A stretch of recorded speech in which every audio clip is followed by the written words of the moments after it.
You should notice something different. Do you notice anything different? Let me know in the comments. If you notice anything different about this live today. Anybody notice? Oh, it would only be on Instagram. For those of you who are joining Instagram Live, you would notice something big. I feel like it's big. I'll just tell you. Hey, Haley. I fixed the echo, you guys. It was a little hidden button somewhere in one of the programs I'm using. Hey, Ryan. Yes, Lexi. The mic is not. Oh, you guys are good. There's no echo anymore, you guys. Sometimes tech issues can be a bear, and especially like when I go live, I use about 2 different programs, I think. No, 3 different programs. So, anywho, you guys know how that goes. Okay, so you guys know lessons are open this week. We only open lessons a few times a year because it gives us a chance to really focus on students. And my goal is to see you guys be able to play, right, Sophie?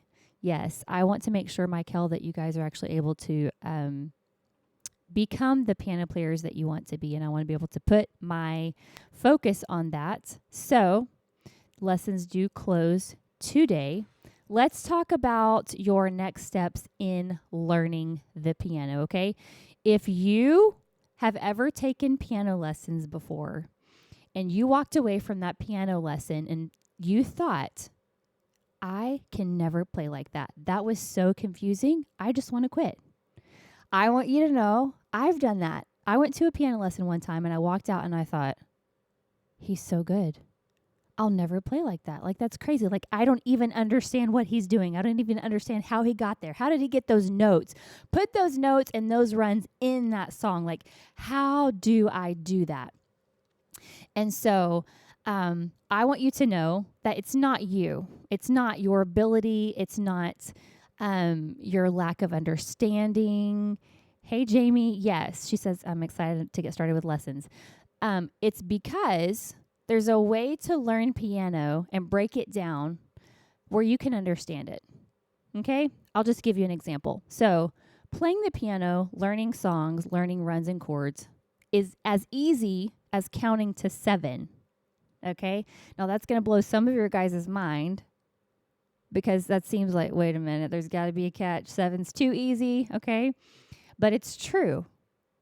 Once you understand the concepts around those numbers, then it makes playing so much easier. So maybe you guys have never played the piano, but you want to. I'm just going to share a little vulnerable story for you guys. Morgan, hey, Emily. I've been writing songs since I was a kid. I have a notebook full of songs. I've always wanted to record, but honestly, I was scared. I didn't know how. I didn't know who to go to. I didn't know the process. Like, you know, I wasn't raised, my dad had a studio growing up, but we kind of lost connections with people. And, you know, I just felt like, I don't know where to start. Maybe it's just my personality. I was overwhelmed by thinking of the process of recording. So, you guys have heard when you say Jesus that just accidentally released. I'll tell you guys why it accidentally released later. Maybe next week I'll go live and tell you that. But that song process was about a 5-year process just to release that one song. That song released on my 40th birthday. Okay? I'm going to let that sink in. That's not your fairy tale, you know, life where you think, oh, I'm going to accomplish these goals, you know, by this age, and, you know, I'm going to have a song out by 25, or I'm going to learn to play in church by 21. That's not everybody's story. And the reason I share that with you guys is because I want you to know it doesn't have to be. If you feel like you're past the age of growing, or you feel like that you've missed your time, or there are kids that are younger than you that play better than you, okay, but you can still do it. So if you've never played the piano, it's always been your dream, and you felt that thing inside of you that just, oh, I want to play, I want to take lessons. If you've said that 5 times to anybody, it's time to jump on board, okay? Because time passes on. It doesn't matter if we're busy or if we're busier, because it feels like we're always busy. There's always things that are demanding and things that are taking our time. But developing yourself and investing in yourself is something that you'll never regret, because one day you and I are going to wake up and we're going to be 80. Okay? And if you're 40 like me, You realize how fast that goes. And I don't want to get to 80 and realize I let other things dictate how I spend my time, and I actually didn't do the things that I really felt like would have invested in the kingdom, the things I wanted to do. Hannah said, how can you unlearn habits that keep you from learning more? This is my problem. Okay. Maybe you can expound on what habits that you're talking about. Some habits that can keep you from learning more. It may be how you were taught. Maybe that's what you're talking about. Just feeling like piano is very difficult. And that's finding a teacher that can break it down for you very simply. I'm not the only teacher that I feel like teaches simple, but I have come across piano teachers. I've taken from piano teachers before that complicated playing in a way, and they were so good that their gift was playing, but teaching was a different story. And like I said before, I walked away more confused. Hey, Jessie. Hey, Lynette. So let's get back to that question because I forgot what unlearning habits that can keep you from learning more. So one of the ways to unlearn habits, you may have a habit of like beating chords to death, like I call it. So the way that you unlearn a habit is that you develop new habits. So you have to consciously practice. All right. So I have things I'm working on in my playing. In fact, today I'm going to be working on a few different shout beats, working on my left hand. My left hand has always been weaker than my right hand, which is probably your story too, right, Mac? Lisa, you guys, usually your left hand is not as strong as your right hand. So that's something that I'm currently working on in my playing. And I share that with you because I want you guys to know that your struggles in your playing and the places that you feel like you fall short, that doesn't mean you're not qualified. It doesn't mean you're not adequate. It just means you're human, okay? And we're all human. I have things I have to work on too. If you haven't played in many years and you need a refresher, okay, this is your opportunity. So maybe you played at church for a little bit and there's been a season where you haven't and you haven't touched the piano and you feel like, I don't know if I can play good anymore. And all these thoughts come into your mind, right? You start second guessing yourself because that's what we do. We're human. We second guess ourselves. But that can cause us to stop, completely stop. And that's the worst thing you can do when it comes to your calling. You don't want to stop. There may be seasons where you haven't played. That's okay. It's happened to me too. But get back on the bandwagon, even if it's sitting down and playing a song that you love. Maybe there is an older song that you played a lot, or it just touches your heart, or you were singing a song this morning like I was singing. Jesus, let's see. Jesus, let me touch you. See if you are real. Okay? So if I sat down and played that song, that would be a way of me getting back into playing the piano, because one of the fears, I hope you guys can't hear my heater. I always have to have a heater at my feet. But one of the fears, or one of the things I think that makes the fear of playing worse, is we just haven't played. So once you actually touch your piano, it's going to take part of that fear away. Maybe you already play, but you struggle making songs flow. So for example, if you're looking at a chord chart, let's say, here I am to worship, here I am to bow down. And you see those chords, and maybe it starts with F and then goes to C over E, and then D minor, C, B flat. But you're not quite sure what to do in between, and you just hit those chords, and then you're afraid of the space because, especially if you don't have a pad sound like I do, it just kind of holds out and it sounds awkward. And the less musicians you have, if you're playing by yourself, maybe it's just you and drums, it feels like, oh my goodness, I don't know what to do in the middle of that. Okay, there are simple techniques you can use that will not only change the way you play one song, because it's easy to learn one song and play it fancy. I discovered this when I went to Bible college. I've seen it with, even people I've had students submit videos of themselves playing. You can learn one song and play it fancy, but try another song, it doesn't sound quite the same, because what you have to do is learn to take those same techniques and apply it to your full playing. That's how you really change the way that you play. And that's what you guys want to do. You want to be able to sit down, and even play a song like, how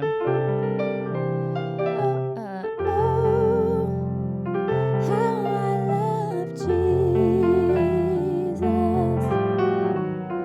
Oh, how I love Jesus. Oh, how I love Jesus. Because he first loved me. Okay. Let's see. Real Furman Campos. I hope I said that right. I beat chords to death. I need to make the sound flow. Yes. So one of the big tips that I tell my students is the first thing you need to do is always, always, always, always, I cannot emphasize this enough, practice with some sort of metronome or drum loop. The piano is not a percussion instrument. It's not meant to keep the rhythm. But a lot of times we do that because we're in situations at our home church where maybe we have good rhythm, but the singers don't. So we're trying to keep everybody on board. You ever been in that situation? I have. We're in a music department and you're trying to hold it all together as the piano player. And so you get in this habit of overplaying out of necessity. So that nothing falls apart in the worship service. And so you develop these habits where you are beating songs to death. It happens to the best of us. Stacia says, does reading chord charts restrict you from learning by ear?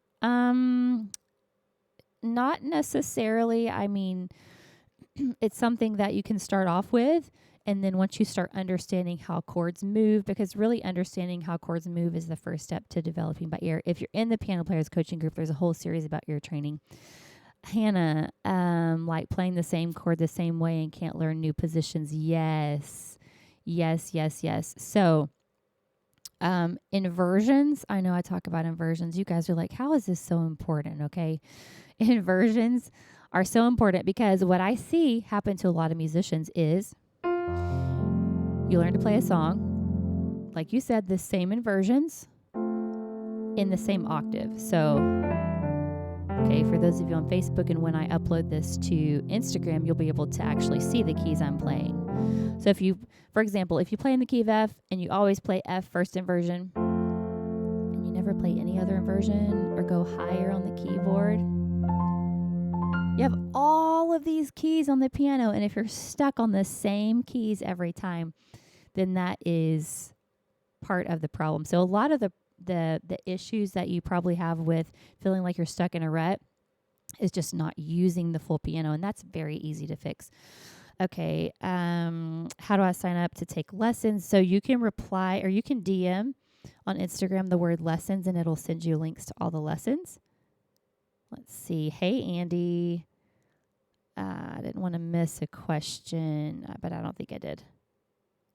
Okay, Hannah, I hope that answered your question. Ruffles and buttons, that's one of the things I need to work on. Well, one of the many things we all do. I have my favorite inversions of chords too.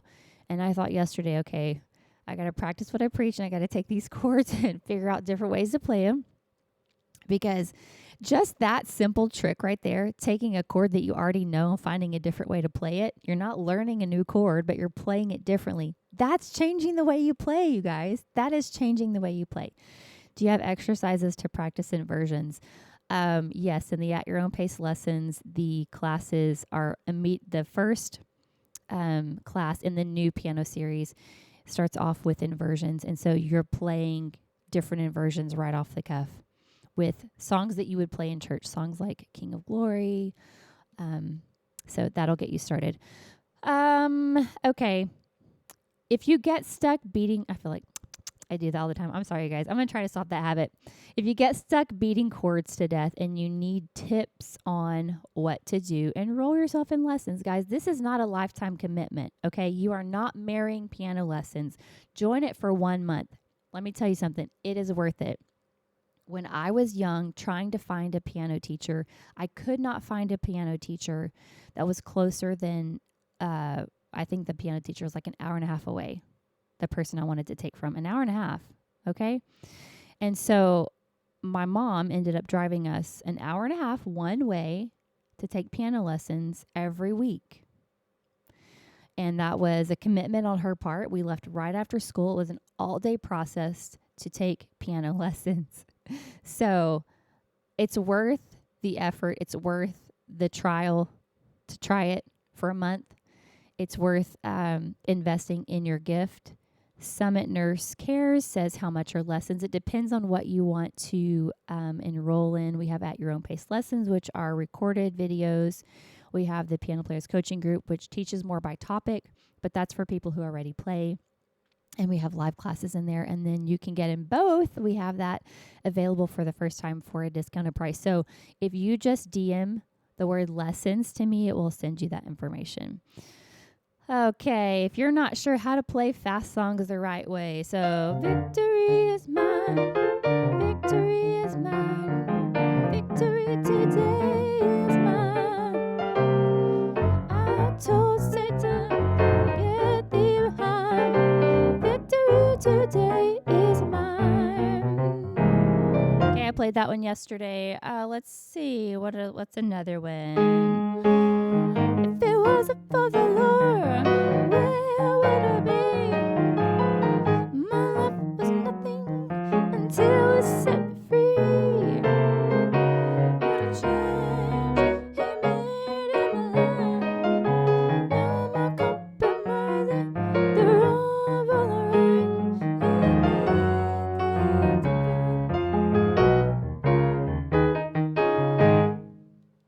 Okay.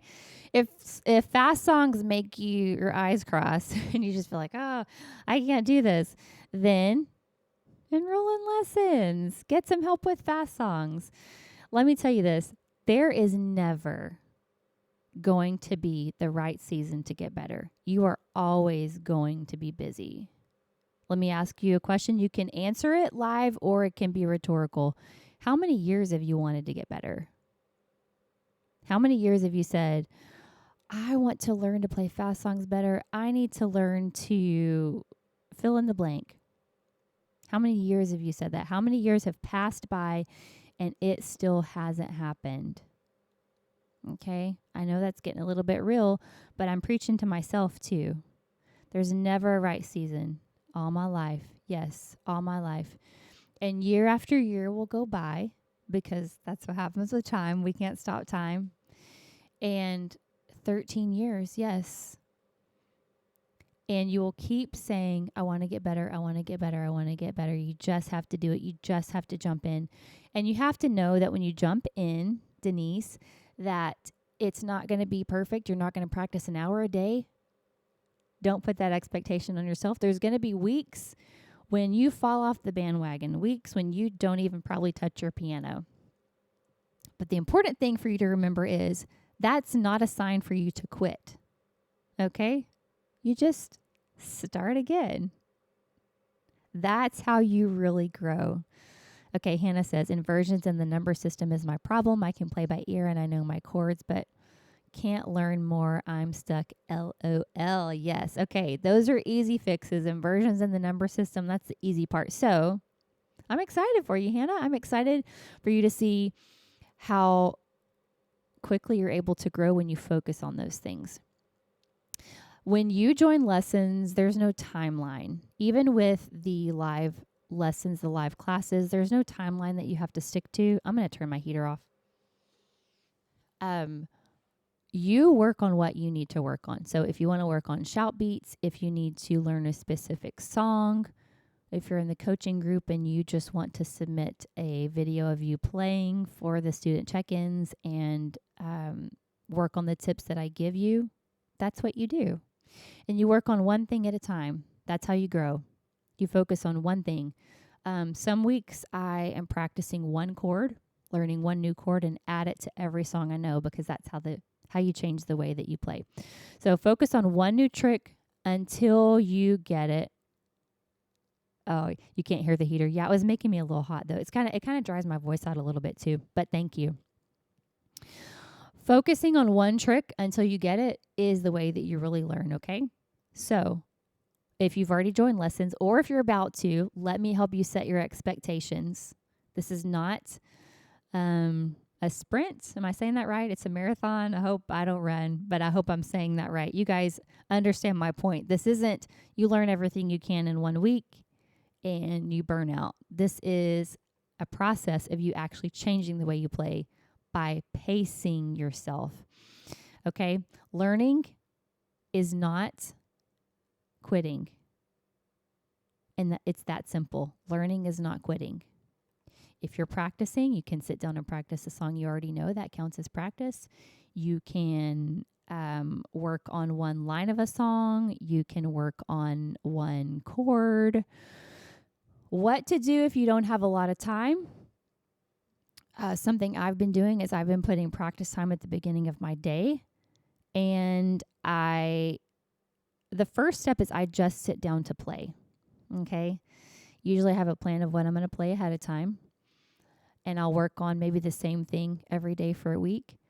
But sometimes I'll say, okay, I don't have a lot of time today. I'm going to sit down for 5 minutes. Because that's what motivates me to sit down. If I tell myself I need to practice for 30 minutes, I've got to practice for 30 minutes, it will never happen. But if I say, okay, I'm going to do it for 5 minutes, I end up sitting down and usually practicing for longer because I get in the flow and it inspires me to practice. Ruffles and Buttons says, practice tips. My original teacher was awesome, but we knocked out songs. So that's what I practiced. Now I'm in between and don't know exactly how to practice techniques and such versus songs. That's where the number system comes into play. So what you could do is go back and put the songs that you've learned into numbers and then take those same techniques and apply them to different songs. So for example, if there's a song where you play a cool chord on a 4, okay, then try to transpose other songs into numbers. And anytime you see a 4, try to plug that chord in, okay? Because then you'll start singing, you'll play that chord naturally. So I want you guys to decide what you want to invest in. Remember, you hear me say this all the time, but I want you to remember this. I want this to echo in your head when I'm not going live anymore. Hey, Darlene, what will your 80-year-old self be glad you did? What do you want to invest in? Do you want to invest in the gift that God gave you? I know you do. I know the answer is yes. I know you might be scared. I know you feel like you might not have time, but do it anyway. I promise you will not regret it. If you need help deciding which lessons are right for you, you can reply quiz on Instagram, quiz on Instagram, or you can message me on Facebook and YouTube, and I will help you figure that out. Remember, lessons do close today, so if you're going to get in, now's your time to try it. If you're not sure, you can just try it for a month and see how it goes. Hey, David, if nobody's told you today, I believe in you, you guys, okay? I'm an introvert. I don't like to be in front of the camera. For many years, I wouldn't even really post videos on social media because I don't want to be in front of the camera, but I do it because I want you guys to be inspired because I believe in you. Okay, I believe in your gift. I believe in your calling. Okay, Summit Nurse Care says that's why we're here. Thank you for the encouragement. You're very welcome. I will do whatever it takes to help you guys reach your dreams. So message me your fears, maybe the reasons why you haven't joined yet. I'll talk you through it and we'll figure it out together. And I will be going live again today. So I'll see you guys soon. Bye, everybody.